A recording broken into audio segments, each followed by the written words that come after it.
Hello everyone, welcome back to my channel. কেমন আছো তোমরা সবাই? আশা করছি সবাই খুব ভালো আছো। তো বিরিয়ানি খেতে তো সবাই কম বেশি পছন্দ করে, তো ভাবলাম আজকে তোমাদের সাথে আমি বিরিয়ানি রেসিপি শেয়ার করি।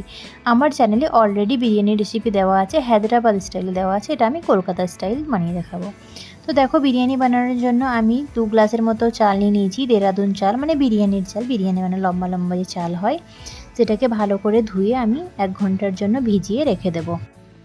এদিকে চালটা ভিজতে থাকুক, এদিকে আমি চিকেনটা ম্যারিনেট করে নিই। তো দেখো, 1/2 কেজির বেশি আমি এখানে চিকেন নিয়েছি। এটাতে 1 কাপের মতো টক দই ব্যবহার করব। তারপর হচ্ছে লবণ দিয়ে দেবো। লবণ আপনি চিকেনের কোয়ান্টিটি অনুযায়ী দেবেন। আর হচ্ছে 2 চামচের মতো হচ্ছে জিরে গুঁড়ো, 2 চামচের মতো লঙ্কা গুঁড়ো, 2 চামচের মতো ধনে গুঁড়ো দিয়ে দেবো। আর হচ্ছে 3 চামচের মতো আদা রসুন বাটা আমি এর মধ্যে দিয়ে দেবো। আর দেখো, আমি এই যে মিঠা আতর, এদের কাজিমা, এটা আমি মিঠা আতর ইউজ করি, তো আমি এর মধ্যে 2 ড্রপ দিয়ে দেবো। এবার এটাকে ভালো করে হাত দিয়ে মাখিয়ে নিতে হবে। এটা যে আমি ড্রপ ব্যবহার করলাম, এটা সম্পূর্ণ কলকাতা বিরিয়ানিতে ব্যবহার করা হয়, হায়দ্রাবাদি বিরিয়ানিতে এই স্মেল যে হয় একটা মিঠা আতরের, সেটা ব্যবহার করা হয় না। তো দেখো, আমি পেঁয়াজ বেরেস্তা এর মধ্যে অ্যাড করে দিলাম বেশি করে। এবারে এটাকে ভালো করে মাখিয়ে নেব। হাত দিয়ে চেপে চেপে এটাকে ভালো করে মাখিয়ে নিতে হবে। একটু বেশিক্ষণ সময় দিয়েই মাখাতে হবে। এর মধ্যে একটু আমি গরম মশলাও অ্যাড করেছিলাম, সেটা আমার স্কিপ হয়ে গেছে ক্লিপটা। তো 1 চামচের মতো আমি গরম মশলা এর মধ্যে অ্যাড করেছি। এবারে এটাকে ঢেকে আমি এটাকেও কিছুক্ষণ আধ ঘন্টার জন্য রেস্টে রেখে দেবো। এদিকে আমার চালটাও ভালোভাবে ভিজে গেছে। তো এবার এটাকে রান্না করে নেব। তো আমি একটা হাঁড়িতে জল বসিয়ে দিলাম। এটাতে আমি 1 চামচের মতো জিরে, জিরে, আর হচ্ছে 1 চামচের মতো লবণ, আর হচ্ছে কয়েকটা গরম মশলা, যেমন এলাচ, লবঙ্গ, দারচিনি, আর হচ্ছে স্টার, আর বড় এলাচ, তেজপাতা, এগুলো দিয়ে ভালো করে জলটা ফুটিয়ে নেব। আর এতে আমি তেল দিয়ে দিলাম। তেল দিলে হয় কি, চালগুলো আলাদা আলাদা হয়ে থাকে, ভালোভাবে হয়, মানে এক জায়গায় দলা পাকিয়ে যায় না। তো দেখো, এবার আমি চালটাও অ্যাড করে দিলাম। জলটা গরম হয়ে গেছে, আমি চালটাও এর মধ্যে দিয়ে দিলাম। এদিকে চালটা হতে থাক, আমি এদিকে মাংসটা রান্না করে নিই। দেখো, কড়াইয়ে আমি তেল দিয়ে দিলাম পরিমাণ মতো, একটা তেজপাতা দিয়ে দিলাম। এবারে আমি সেই তেলটা ব্যবহার করেছিলাম, এই তেলের মধ্যে আমি আলু ফ্রাই করেছিলাম বিরিয়ানিতে ইউজ করার জন্য। এবারে দেখো, আমি চিকেনের পিসগুলোকে মানে গ্রেভিটা যেটা হয়েছে সেটা আমি পরে ইউজ করব। প্রথমে চিকেনের পিসগুলো উঠিয়ে আমি ভালো করে ফ্রাই করে নেব, মানে হালকা করে ফ্রাই করে নিতে হবে। দেখো, আমি তেলের মধ্যে সেই চিকেনের পিসগুলো দিয়ে দিলাম তুলে তুলে। এবারে চিকেনটাকে হালকা করে ফ্রাই করে নিতে হবে, মানে একটু ভেজে নিতে হবে হালকা করে। তো দেখো, বিরিয়ানিতে একটু চিকেনটা ফ্রাই করে দিলে না বেশি টেস্ট লাগে। তো দেখো, আমি সবগুলো চিকেনের মধ্যে দিয়ে দিলাম। এবারে আমি এপিট ওপিট করে এটাকে ভালো করে একটু ভেজে নেব চিকেন।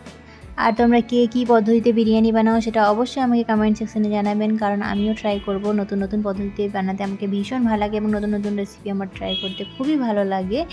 তো দেখো, বিরিয়ানিটা মানে চিকেনটা ভাজা ভাজা হয়ে গেছে আমার অলরেডি। এবার দেখো, সাইড থেকে মানে হাই ফ্লেম করে আমি ভেজে নেব ভালো করে। তো জানো তো, বিরিয়ানিটা ভেজে বানালে টেস্ট দ্বিগুণ বেড়ে যায়। তো আর আমার ভিডিও যদি ভালো লেগে থাকে, তাহলে আমার চ্যানেলটাকে অবশ্যই সাবস্ক্রাইব করতে ভুলবেন না। তো দেখো, এই যে মশলাটা এক্সট্রা যে ছিল, আমি সেটা এবার এর মধ্যে অ্যাড করে দেবো, আর এটাকে ভালো করে রান্না করে দেবো। কারণ বেশিক্ষণ থেকে রান্না করার দরকার নেই, কারণ আমরা দমে দিই, তো অলমোস্ট ওখানে অনেকটাই সেদ্ধ হয়ে যায়। তো দেখো, আমি চিকেনটাকে ভালো করে করে নেব, কষিয়ে নেব। দেখো, রেডি হয়ে গেছে আমার চিকেনটা অলমোস্ট দমে দেওয়ার জন্য। খুবই সুন্দর স্মেল বেরোচ্ছে। এবার দেখো, আমার রাইসটাও রেডি হয়ে গেছে। রাইসটাকে 100% কুক করতে হবে না, 70% কুক করতে হবে, কারণ দমে দিলে অনেকটাই কুক হয়ে যায়।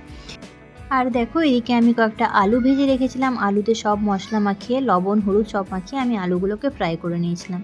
এবারে সেই আলুগুলো আমি চিকেনের মধ্যে দিয়ে দেবো এভাবে ভালো করে।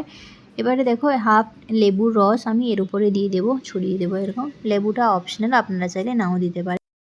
এবারে সেই চিকেনের ওপরে আমি বিরিয়ানি মশলা ছড়িয়ে দেবো। এই বিরিয়ানি মশলাটা আমার হোমমেড, আমার চ্যানেলে অলরেডি বিরিয়ানি মশলার রেসিপি দেওয়া আছে, আপনারা চাইলে চেক আউট করতে পারেন। দেখো, এবারে আমি 1 কাপের মতো দুধ দিয়ে দেবো এই চিকেনের উপরে। দুধ দিলে খুব দারুণ একটা ফ্লেভার আসে, আপনারা অবশ্যই দুধটা ব্যবহার করবেন। আর দেখো, মিঠা আতর আমি এখানে 2 থেকে 3 ড্রপের মতো দিয়ে দেবো। আবার মিঠা আতরের বেশি স্মেলটাও ভালো লাগে না, আর কমটাও ভালো লাগে না, তো বেশি আপনারা আন্দাজ অনুযায়ী দেবেন। এবারে সেই রাইসগুলো আমি সেই চিকেনের ওপরে দিয়ে দেবো।